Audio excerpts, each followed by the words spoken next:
بسم اللہ الرحمن الرحیم۔ السلام علیکم۔ آج کے اس ویڈیو میں ہم آپ کو حضرت خواجہ معین الدین چشتی رحمۃ اللہ تعالی علیہ القاب خواجہ غریب نواز عطائے رسول صلی اللہ علیہ وسلم کے بارے میں بتائیں گے۔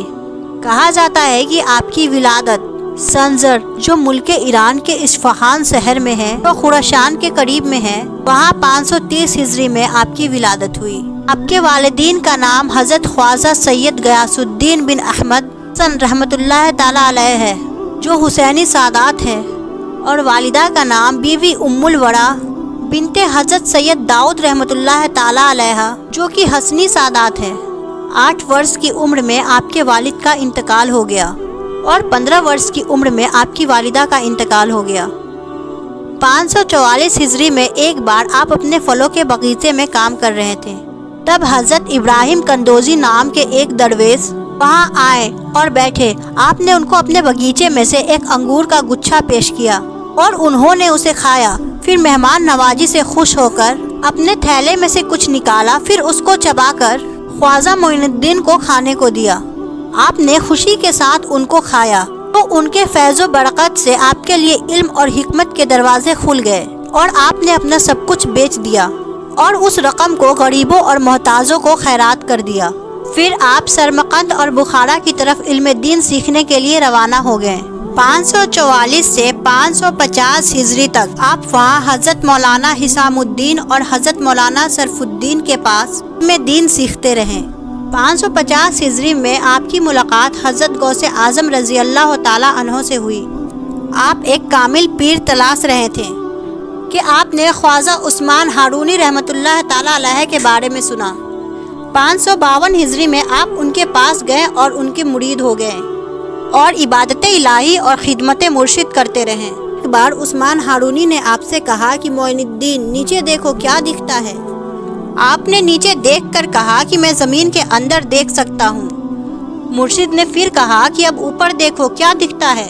آپ نے اوپر دیکھ کر کہا کہ میں آسمان کے اندر دیکھ سکتا ہوں۔ مرشد نے پھر کہا کہ میں تمہیں اس سے بھی آگے پہنچانا چاہتا ہوں۔ پھر 22 سال مرشد کی خدمت میں گزارنے کے بعد ایک بار پھر مرشد کو بلا کر اپنی دونوں انگلیاں آپ کے دونوں آنکھوں کے بیچ میں رکھی اور پھر فرمایا معین الدین نیچے دیکھو کیا دکھتا ہے۔ آپ نے نیچے دیکھ کر کہا کہ میں تحت تو سرا تک دیکھ سکتا ہوں، یعنی 7 طبق زمین کے نیچے تک۔ پھر مرشد نے کہا اوپر دیکھو کیا دکھائی دیتا ہے۔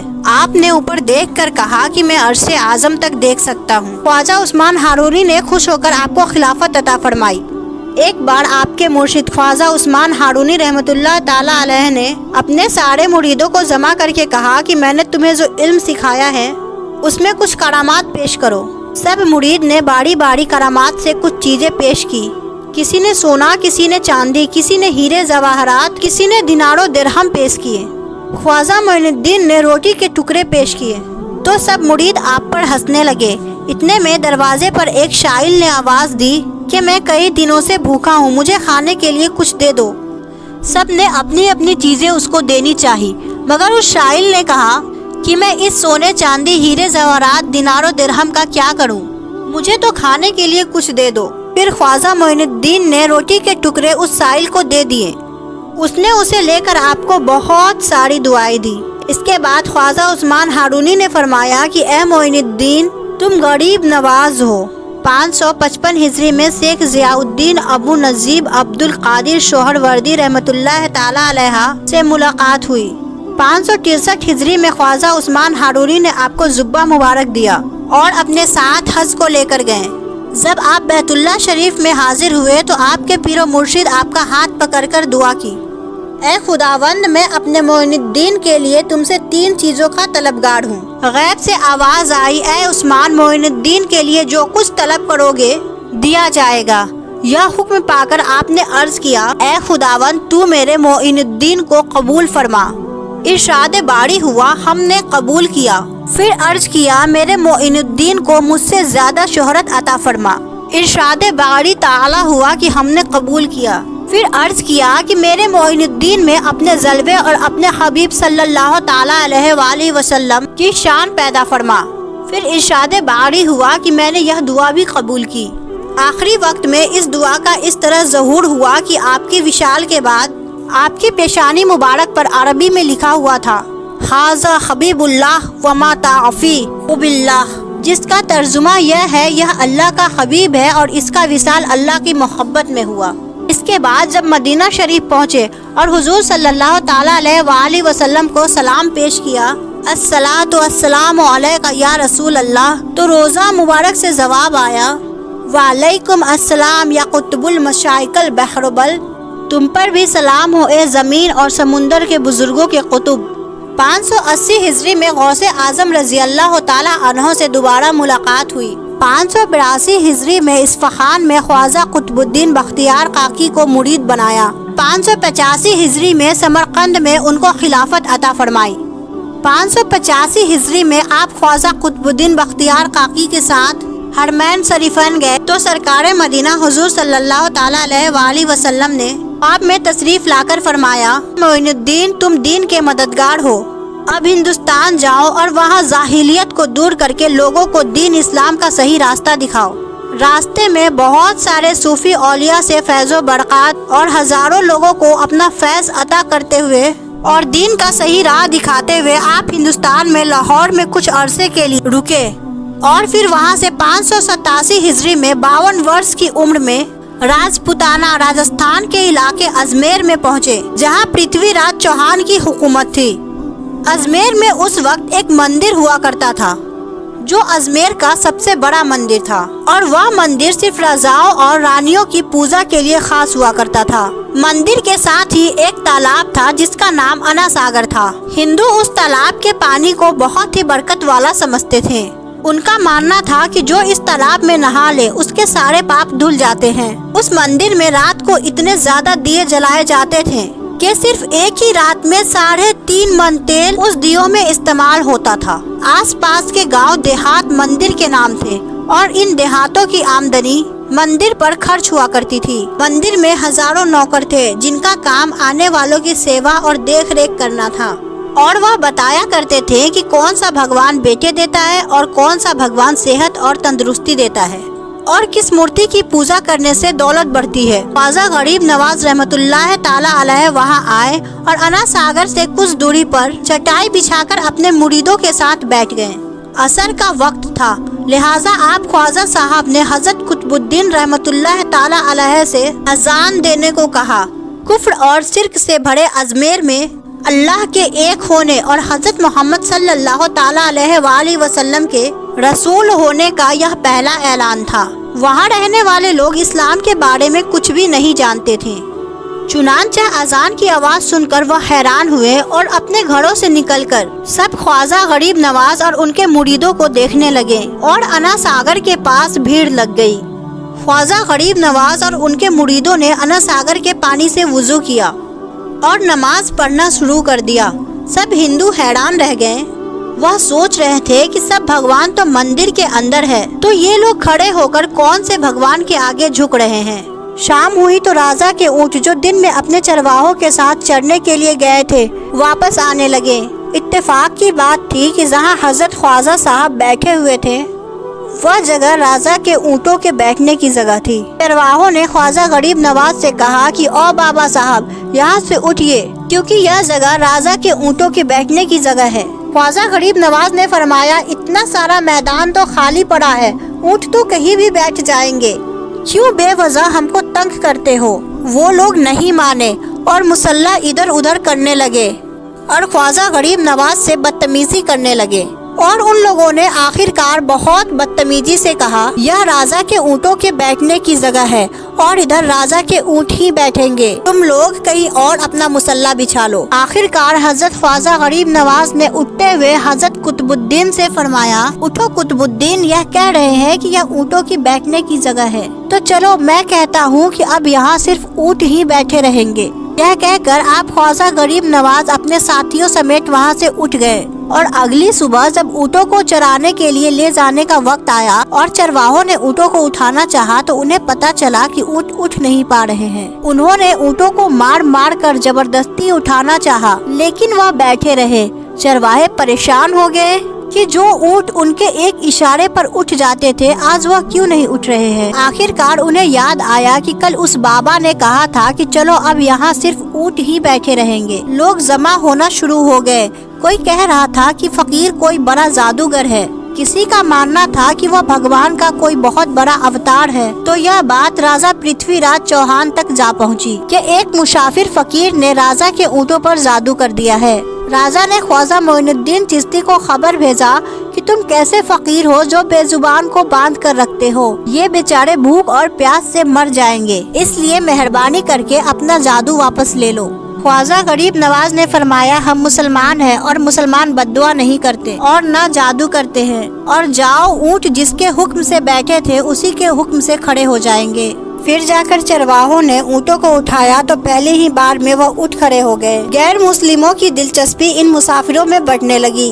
अब 5 वक्त की अजान होती और नमाज अदा की जाती। आखिरकार राजा तक यह बात पहुंच गई और उसको शिकायत की गई कि राजा साहब जो फकीर आए हुए हैं वह सब के सब मुसलमान हैं, 5 वक्त अजान देते हैं और हमारे पवित्र तालाब को हाथ मुंह धोकर गंदा करते हैं, हमारे धर्म के खिलाफ बातें भी करते हैं और कहते हैं कि यह मूर्तियाँ पूजने के लायक नहीं, यह तो सिर्फ पत्थर है, इसलिए इन्हें यहाँ से उठा लिया जाए। राजा पृथ्वीराज चौहान ने फकीरों को खबर भिजवाया कि तुम लोग गोश्त खाते हो, हमारे धर्म के खिलाफ बोलते हो और तो और हमारे पवित्र तालाब को अपने हाथ मुंह धोकर गंदा करते हो, जो हम कतई बर्दाश्त नहीं कर सकते। तुम्हारे लिए यही अच्छा होगा कि तुम यहाँ से चले जाओ। ख्वाजा गरीब नवाज ने फरमाया कि और भी तो दुनिया आती है, सिर्फ हमारे ही पानी लेने से आखिरकार क्या फर्क पड़ जाएगा। राजा कहने लगा, वह सब हमारे धर्म और हमारे मजहब के लोग हैं। आइंदा दोबारा तुम लोगों ने तालाब को नापाक किया तो हम तुम लोगों पर सख्त कार्रवाई करेंगे। ख्वाजा गरीब नवाज ने कुतुबुद्दीन रहमतुल्लाह ताला अलैह से फरमाया, ऐ कुतुबुद्दीन, शायद यह लोग आइंदा हमारे पानी लेने से कोई परेशानी खड़ा करेंगे। जाओ एक मस्कीज़ा पानी ले आओ। हजरत ख्वाजा कुतुबुद्दीन बख्तियार खाकी ने फरमाया, चलिए हम अपना प्याला भर लेते हैं। उन लोगों ने उनको प्याला भरने से मना कर दिया, लेकिन फिर बाद में जाकर वह लोग इस शर्त पर मान गए कि तुम्हारा जिस्म पानी से ना छुए तो हम यह प्याला तुमको भरने देंगे। हजरत ख्वाजा कुतुबुद्दीन रहमतुल्लाह ताला अलैह तालाब की सीढ़ियों पर जा बैठे और अपने प्याले को पानी में डुबो दिया। जब वह प्याला भर गया तो हजरत कुतुबुद्दीन रहमतुल्लाह ताला अलैह ने वह प्याला ऊपर खींच लिया। लेकिन फिर क्या था, जब वह प्याला पानी से बाहर आया तो अना सागर का सारा पानी सूख गया और अना सागर की तह में सूखी रेत उड़ने लगी। मानो ऐसा मालूम हो रहा था कि सारा अना सागर उस छोटे से प्याले में समा गया है। अना सागर को सूखना था कि पूरे अजमेर में कोहराम मच गया। गली मोहल्ले में चीखों पुकार और आहों की आवाजें शुरू हो गई। वो लोग रो रहे थे और यह कह रहे थे कि जो पाप हम अना सागर में नहा कर धुलते थे और पापों से छुटकारा पा लिया करते थे, अब हम क्या करेंगे? अब हम पापों का बोझ कहाँ लिए फिरेंगे? सारे इलाके में यह खबर फैल गई कि मुसाफिर फकीर जादू के जोर से अना सागर को सुखा दिया है। फिर यह हुआ कि राजा पृथ्वीराज चौहान अना सागर के सूख जाने की वजह से बहुत परेशान हुआ। उसने अपने वजीरों को बुलाया कि फकीर या तो जादूगर है या फिर वाकई कोई पहुंचा हुआ फकीर है। साथ ही साथ उनकी परेशानी बढ़ गई कि अजमेर की रौनक तो अना सागर के दम से थी। इसकी वजह से लोग दूर दूर से अजमेर आते थे और अपना ईमान ताज़ा करके लौट जाया करते थे। अना सागर के सूख जाने से हिंदू धर्म को बहुत सख्त धक्का लगेगा और यह बड़ी शर्मनाक बात थी। आखिर यह कहा गया कि फकीर से बात की जाए। वह फकीर चाहता क्या है? अगर वह कोई ऐसी बात चाहता है जो हमें पसंद आए तो फिर हम उसकी बात को मान लेते हैं और उससे माफी मांग लेते हैं। चुनांचे सब मर्द और औरतें और बच्चे जाकर फकीर की मन्नत करने लगे कि लोगों को इस परेशानी से छुटकारा दिलाए और हम सब पर मेहरबानी कीजिए। हम अपने पापों का बोझ लेकर कहाँ जाएंगे और कैसे सुकून पाएंगे, क्योंकि हम लोग उसी तालाब में अपने पापों का बोझ धो लिया करते थे। यह तरीका ज्यादा आसान था, लिहाजा तमाम लोग बाबा साहब रहमतुल्लाह ताला अलैह के पास आए और बोले, बाबा तुम भी वजू कर लिया करना, लेकिन हमारा अना सागर हमें लौटा दो। हजरत ख्वाजा गरीब नवाज रहमतुल्लाह ताला अलैह ने हजरत कुतुबुद्दीन बख्तियार काकी से फरमाया कि जाओ उसी प्याले को वापस तालाब में डालाओ। जैसे ही वह प्याला तालाब में डाला गया, अना सागर के नीचे सारा पानी उछल उछल कर अना सागर में आ गया। इस पानी ने कई दिलों को धो डाला। हिंदू कौम के इतिहास के किताबों में हिंदू इतिहास में लिखने वाले इस बात को मानते हैं कि उस शाम 32,000 गैर मुसलमानों ने कलमा पढ़कर मुसलमान खुद को घोषित किया। उन गैर मुस्लिमों के मुसलमान हो जाने से हिंदू पंडितों और आम हिंदुओं पर भी गुस्से का तूफान खड़ा हो गया और वह सोच में पड़ गए कि फकीर अगर कुछ दिन और रहा तो देवी देवताओं का नाम लेने वाला कोई नहीं रहेगा। लिहाजा राजा को मजबूर किया कि जल्द से जल्द कुछ किया जाए। राजा ने मंदिर के बड़े पंडित रामदेव को बुलाया और उसे बाबा साहब से मुकाबला रखकर जल्द से जल्द उन्हें हराने और अजमेर से बाहर निकाल देने का हुक्म दे दिया। रामदेव अपने वक्त का माना हुआ पंडित था, जिसके इल्म की काबिलियत की दूर दूर तक धूम मची हुई थी। दरअसल पंडित शैतानी और जादुई ताकतों का मालिक था। उसने पृथ्वीराज चौहान को यह यकीन दिलाया कि जल्द ही राजा कोई अच्छी खबर सुनेगा। वह जादूगर ख्वाजा गरीब नवाज के पास आया और उल्टे सीधे सवालात करने लगा। हजरत ख्वाजा ने फरमाया कि खामोशी जरूरी है, इसलिए हजरत ख्वाजा गरीब नवाज खामोश रहे। जब वह जादूगर हद से ज्यादा शोर मचाना शुरू कर दिया तो हजरत ख्वाजा गरीब नवाज ने उसकी तरफ आंख उठाई और मुस्कुरा कर फरमाया, रामदेव तू शोर मचा रहा है और मैं तेरे माथे पर ईमान का नूर चमकता हुआ देख रहा हूँ। बस इतना कहना था, न जाने क्या करिश्मा हुआ। देखते ही देखते बाबा रामदेव कदमों पर गिरा और रोते हुए बोला, बाबा साहेब जिस धर्म के तुम हो उस धर्म में मुझे शामिल कर लो। सब लोग जो मुकाबला देखने आए हुए थे वो सब हैरान हुए और बाबा रामदेव जो बाबा को हराने आया था खुद ही मुसलमान हो गया। इतिहास की किताब भरी पड़ी है कि ख्वाजा गरीब नवाज वह इकलौते बुजुर्ग है जिन्होंने 90 लाख गैर मुस्लिम को मुसलमान किया। सदियां बीत गई लेकिन आज भी ख्वाजा गरीब नवाज का डंका वैसे ही बज रहा है। 589 हिजरी में साहबुद्दीन गौरी आपके मुरीद हुए। 611 हिजरी में आप दहरी तशरीफ ले गए। आपने बहुत सारी किताबें भी लिखी है, इसमें अनीसुल अरबा दलालुल आरिफीन भी मशहूर है। आप फरमाते हैं कि किसी का दिल न दुखाओ, हो सकता है कि वह आंसू तुम्हारे लिए सजा बन जाए। दुखियों की मदद करना और उनकी फरियाद सुनना अफजल इबादत है। झूठी कसम खाने से घर में से बरकत चली जाती है, इसलिए हमेशा सच बात कहा करो।